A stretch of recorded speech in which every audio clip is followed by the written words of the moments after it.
नमस्कार दोस्तों, मैं हूं राज शर्मा। आप देख रहे हैं यूट्यूब चैनल हाईवे नाइट। दोस्तों, आज की कहानी झारखंड की है। ये कहानी है ट्रक ड्राइवर लक्ष्मण जी का। साल था 1999। लंबा अरसा हो चुका है इस कहानी को। तो चलिए चलते हैं आज की कहानी में लक्ष्मण जी के ही पॉइंट ऑफ व्यू से। दोस्तों, मेरा नाम लक्ष्मण है। मैं झारखंड में रहता हूँ। मेरा गांव रोड से लगभग 4 किलोमीटर की दूरी पर है। अब मैं ट्रक चलाता था। खुद का अपना मेरा ट्रक था। और कभी कभी तो हम लोग अपने घर जब आते थे ना, तो लगभग 3 दिन 4 दिन, कभी कभी 1 हफ्ता हो जाता था। अब मेरी शादी हुई पड़ी थी, एक छोटा सा बच्चा भी था और घर भरा पूरा परिवार था हमारा। तो जब मैं लौटता था ना, तो अपने पूरे परिवार के लिए मिठाइयाँ वगैरह जो जिसको पसंद था, किसी को जलेबी, किसी को बर्फ़ी, किसी को कुछ और, तो उस हिसाब से मैं लेके आता था जो जिसको पसंद आता था। और उस रात में जब अपने घर लौट रहा था ना, तो रात के करीब 11 बज रहे थे। अब मैं अपने पूरे परिवार के लिए अब मिठाई भी अपने पास पैकेट में रखा हुआ था। हाँ, मैं जो सफ़र कर रहा था ना, अब कुल मात्र 1 घंटे का सफ़र बचा हुआ था मेरे गांव का। मतलब मैं रात को 12 बजे तक अपना घर पहुंच जाता, अगर वो घटना नहीं घटती तो। अब मैं रास्ते पर रोड पर ट्रक दौड़ाता हुआ और अपना घर की तरफ निकल रहा था। मैं सुना था कि उस रोड पर कई ट्रक ड्राइवर बताते थे कि यहाँ पर एक जवान औरत दिखती है, जो वास्तव में औरत होती नहीं, कोई भूतनी है, कोई चुड़ैल है। लेकिन मैं इस रोड पर तो ना जाने कब से गुजर रहा हूँ, मुझे तो आज तक ऐसी औरत दिखी नहीं। लेकिन एक दहशत जरूर रहता था उस भूतनी का, जो मेरे ड्राइवर भाई आपस में जब बैठते थे बताया करते थे। लेकिन मैं उन चीज़ों का कभी मैं दिमाग में रखता नहीं था। अब मैं लोगों का मदद भी किया करता था, लिफ्ट भी दे दिया करता था, लेकिन रात के टाइम में नहीं, दिन के टाइम में जो ज़रूरतमंद है उसी को। आज जब मैं 1 घंटे का सफ़र मेरे गांव का रह गया था, रोड जो थी सुनसान हो चुकी थी।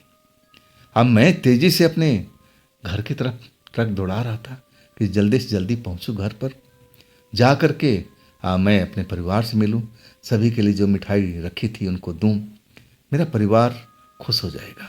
ऐसा ही मैं क्या करता था। एक तो मैं अब रात को पहुंचता था, सबको जगाता था, वो जगते थे, मुझे देखते थे, खुश होते थे, बड़ा मज़ा आता था उस वक्त में। यही सब सोचते हुए मैं चला जा रहा था। मुझे रास्ते में एक बूढ़ी औरत दिखी जो पैदल जा रही थी। इतनी कमज़ोर थी कि एक छड़ी के सहारे रात को चल रही थी। जब मैं उसको दूर से देखा ना, तो थोड़ा दया आ गई कि बेचारी रात को बुढ़िया औरत भाई कहाँ जा रही है भाई, कैसे हैं इसके परिवार वाले कि इसको रोड पर छोड़ दिए हैं। ये रात में भटकती जा रही है, अगर किसी के ट्रक के नीचे आ गई तब क्या होगा, घर वाले निष्ठुर हैं क्या। यही सब मन में सोचते हुए मैं ट्रक उसके पास रोक दिया। जैसे रोका ना, उस बुढ़िया ने मेरी तरफ नज़र उठा के देखी और कहने लगी कि बेटा, मुझे आगे तक छोड़ दोगे क्या, मैं थक चुकी हूँ। इसीलिए तो मैं ट्रक रोका था कि उस बुढ़िया को मैं मदद कर सकूँ, बूढ़ी माँ को। मैं कहने लगा कि माँ, आप इस रात में कहाँ जा रही हैं, कहाँ से आ रही हैं, क्या आपके परिवार में कोई लोग नहीं है क्या, इस तरह से रात में आप क्यों भटक रही हैं। आप देख रही हैं कि मेन रोड है, अब रात में गाड़ियाँ तूफानी गति से चलती हैं, भगवान न करे कोई आपके साथ हादसा हो जाए। तब वो रोने लगी, उसकी आंखों से आंसू निकलने लगा। मैं उसकी आंसू देख करके दुखी हो चुका था। मैंने देरी नहीं किया, मैं ट्रक से नीचे उतर चुका था। अब वो एक तरह से इतना ऊंचा ट्रक पर चढ़ भी नहीं सकती थी। मैं उसके पास पहुंचा, यानी कि अम्मा, पहले आप बताओ किस जगह जाओगी। तब उसने एक गांव का नाम बताया जो हमारे गांव से बहुत पीछे ही था, मतलब आधे दूरी में था, आधे घंटे के रास्ते पर। मैंने बोला कि आप चिंता मत करो, मैं आपको उस गांव में छोड़ दूंगा और तब मैं अपने घर जाऊंगा। और उस बूढ़ी माँ को मैंने सहारा दे करके ट्रक में बिठा दिया था। और वो मेरी तरफ देख करके मुस्कुरा रही थी, जैसे मुझे लग रहा था उस टाइम मुझे आशीर्वाद दे रही थी। मैं ऐसा ही समझा था। और इसके बाद मैं ट्रक चलाने लगा, बूढ़ी माँ से पूछने लगा। बूढ़ी माँ हाँ हूँ में उत्तर दे रही थी। 10 मिनट मुझे ट्रक चलाते हो गया था और अचानक ऐसा कुछ गंध मुझे महसूस होने लगा कि ट्रक में कुछ अब आग लगी है, धुआं निकल रहा है, जलने की बदबू मुझे आने लगी। अब मैं अब देखने लगा कि आखिर ये जलने की बदबू कहाँ से आ रही है। अब मुझे लगा कि अब ट्रक हमारा रोक देना चाहिए, चेक करना चाहिए, कहीं कोई बैटरी का तार का वायरिंग तो नहीं शॉर्ट हो रहा है। मुझे ऐसा ही महसूस हुआ। अगर मैं देरी किया ना तो हमारे ट्रक के साथ कुछ हादसा भी हो सकता है। मैं एक पेड़ के नीचे अब ट्रक को रोक दिया। फिर मैं ट्रक से नीचे उतरा और चेक करने लगा कि कहाँ पर आग जलने की अब बदबू आ रही है, ऐसा कुछ मुझे महसूस हो रहा है। लेकिन मैं ट्रक के चारों तरफ घूम के देख लिया, कहीं पर ऐसा कोई लक्षण और ना मुझे दिखाई पड़ा। मैं समझ नहीं पा रहा था, नीचे बदबू नहीं आ रही थी, बदबू जो था केबिन के अंदर ही मुझे महसूस हो रहा था। मैं सोचा कि अब क्या करें, कोई चीज़ अब मुझे जलती हुई या ना ऐसे कुछ दिखाई दे रही है।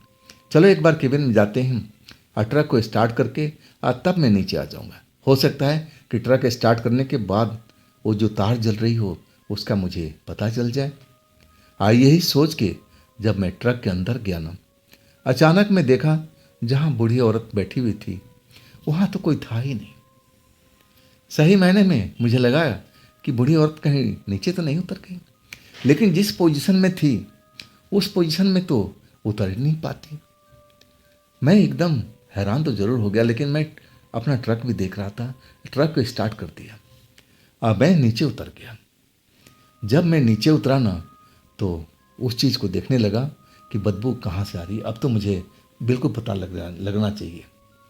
पूरा ट्रक के आगे पीछे घूम करके अब मैं हर तरफ देख लिया, लेकिन कहीं भी बदबू का आशंका नहीं था, सब कुछ सही था। इस चक्कर में 10 मिनट मेरा खराब हो चुका था।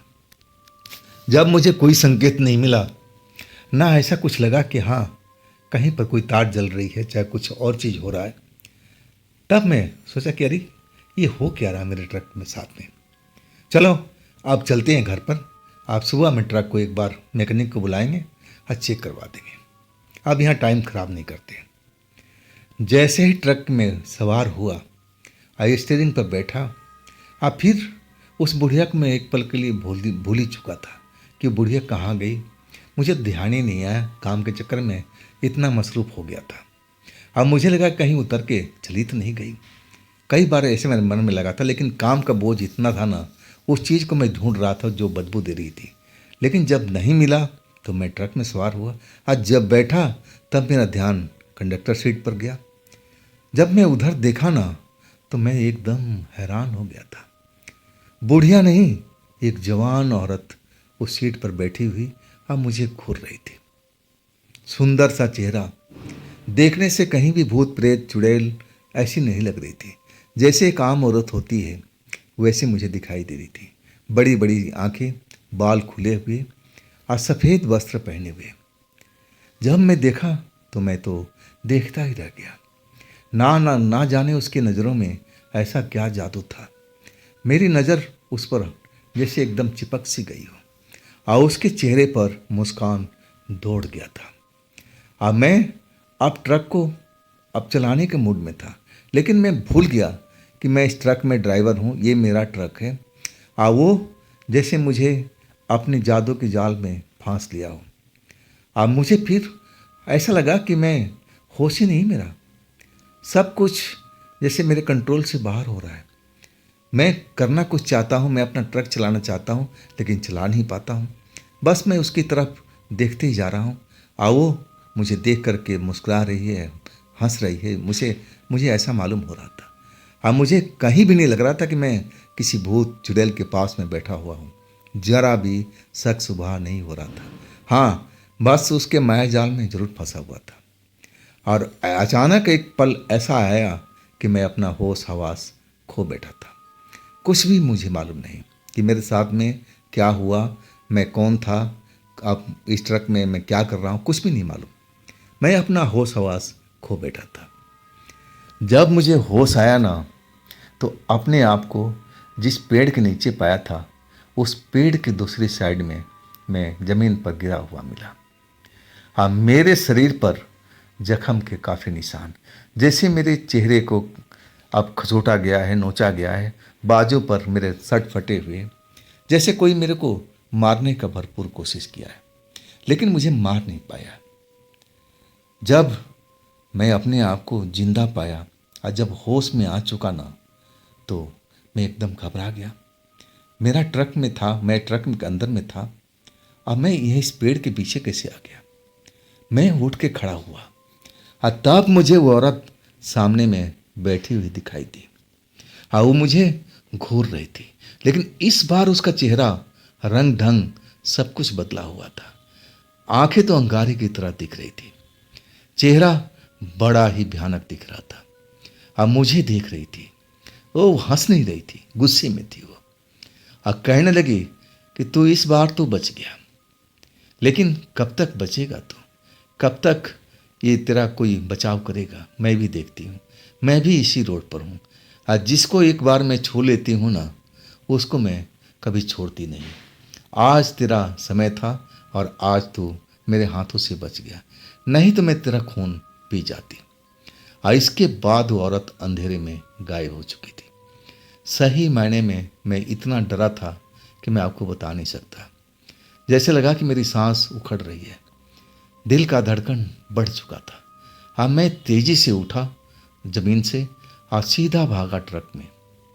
ट्रक में गया ना, अब मेरा जो सांस था तेज तेज चल रहा था कि हे भगवान, मैं तो ट्रक की सीट पर आके बैठा था, ड्राइविंग सीट पर। अब मैं अपने गांव की तरफ जा रहा था। मैं उस बूढ़ी औरत को लिफ्ट दिया था।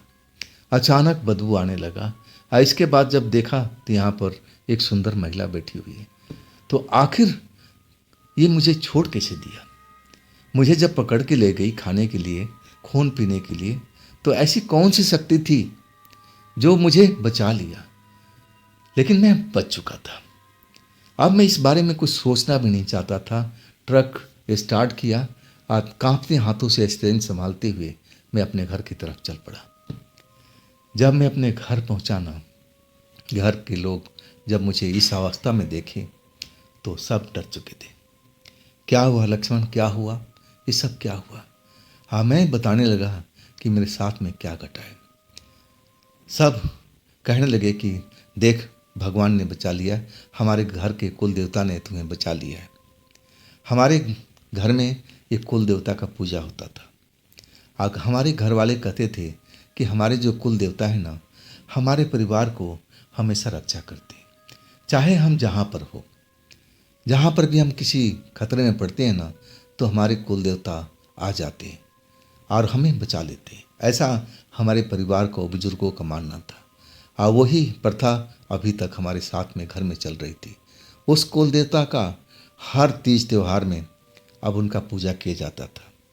पहले प्रसाद उनको चढ़ता था, पूजा उनका होता था, और इसके बाद हमारे घर के जो भी देवी देवता होते थे उनको चढ़ता था। बड़ा ही श्रद्धा हमारे कुल देवता के ऊपर में और भक्ति थी हमारे घर वालों को। आज सब कोई एक मुंह से यही बोल रहा था कि सब कुछ हमारे देवता ने किया है, हमारे कुल देवता ने किया है। वाकई में मुझे भी लगा कि उस रात अगर मैं बचा हूँ ना, तो जो हमारे परिवार वाले बोल रहे हैं उसी वजह से, उसी देवता के वजह से जो हमारे घर में विराजमान है, जो परिवार हमारा उनका पूजा करता है। और आखिरकार मैं जब चाबी दिया अपने भाई को, छोटे भाई को, कि जा ट्रक में से पूरा मिठाई का पैकेट है, सब उठा कर लिया। भाई जब गया ना, तो खाली हाथ लौटा। कहा भैया उसमें तो कुछ था ही नहीं, कुछ भी नहीं है जैसा आप बता रहे हो। मैं सब परिवार के लिए मिठाई लेके आया था, हर बार ही ऐसा करता था। तो मिठाई गई कहाँ? मिठाई ट्रक में था ही नहीं, सब कुछ जैसे हवा में गायब हो चुका था। तब हमारे जो चाचा थे वो कहने लगे, बेटा उस मिठाई की वजह से तो ये सब खेल हुआ था। तुझे रात में कभी भी मिठाई लेकर के सफ़र करने की ज़रूरत नहीं है। आगे से इस चीज़ को गांठ बांध ले। मिठाई के महक से वो चुड़ैल जो बूढ़ी के रूप में अब तुझे दिखी थी, तुझसे लिफ्ट मांगी थी, और वो बैठ करके तेरी मिठाई को चुटकियों में साफ कर दिया। और इसके बाद वो सब स्वांग रची थी। ट्रक में बदबू पैदा किया था ताकि तू डर जाए कि ताकि कहीं ट्रक में आग न लग जाए। और इसके बाद वो सब तेरे साथ में खेल होता गया। वो वाकई में एक चुड़ैल थी, अपना रंग रूप बदलने वाली चुड़ैल। और देख, जब तेरे साथ में वो सब हुआ तो जवान बन चुकी थी। तुझे महसूस हुआ ना कि वो कोई भूत प्रेत है? मैंने बोला, नहीं चाचा, बिल्कुल महसूस नहीं हुआ था। बस मैं उसकी आंखों में देखता जा रहा था। अब मुझे समझ में नहीं आ रहा था कि मैं कौन हूँ। जैसे मेरा को उसने पूरा बस में कर लिया। मेरा दिमाग उस वक्त में काम ही नहीं कर रहा था। तब चाचा जी कहने लगे कि बेटा, एक तरह का तेरे ऊपर सम्मोहन वो कर रखी थी, तुझे अपने जाल में फंसा लिया था। तुझे उतार कर पेड़ के पीछे ले गई थी। तेरा खून पीना चाहती थी, मारना चाहती थी। हमारे कुल देवता को पता चल गया कि तू खतरे में है। उस वक़्त में वो पहुंच गए। उन्हीं की वजह से तो उस रात को बच पाया था। जब मुझे सब कहानी पता चला ना अपने कुल देवता के बारे में, तो मैं तो हृदय से बहुत बहुत धन्यवाद किया। मैं कभी घर में पूजा पाठ करता नहीं था, लेकिन श्रद्धा इतनी बढ़ गई थी कि मैं नहा धो करके पहले अपने कुल देवता को प्रणाम किया, पूजा किया पहली बार में। मुझे बड़ा असीम शांति मिली थी उस पूजा करने के बाद में। इसके बाद मुझे लगता था, जब भी मैं अकेले होता था ना सड़क पर चलता हुआ, तो मुझे लगता था कि मेरे ट्रक में कोई बैठा हुआ है जो मेरी रक्षा कर रहा है, मुझे कुछ नहीं होगा। वाकई में इतना लंबा सफ़र मैं तय कर चुका हूँ 1999 से लेकर के आज तक का, और मैं भटकता रहता हूँ, लेकिन कभी भी मेरे साथ में अब ऐसा कोई हादसा दोबारा से नहीं हुआ है। तो दोस्तों, ये थी कहानी लक्ष्मण जी की। ये कहानी आपको, ये घटना कैसी लगी, आप कमेंट में ज़रूर बताइएगा। दोस्तों, ये भी चैनल आप ही का है, तो इसको भी अपना प्यार दीजिए, लाइक कीजिए, सब्सक्राइब कीजिए, अपने दोस्तों को शेयर कीजिए। फिर हम मिलते हैं इसी टाइम इसी चैनल पर। आप लोग अपना ख्याल रखिएगा। नमस्कार।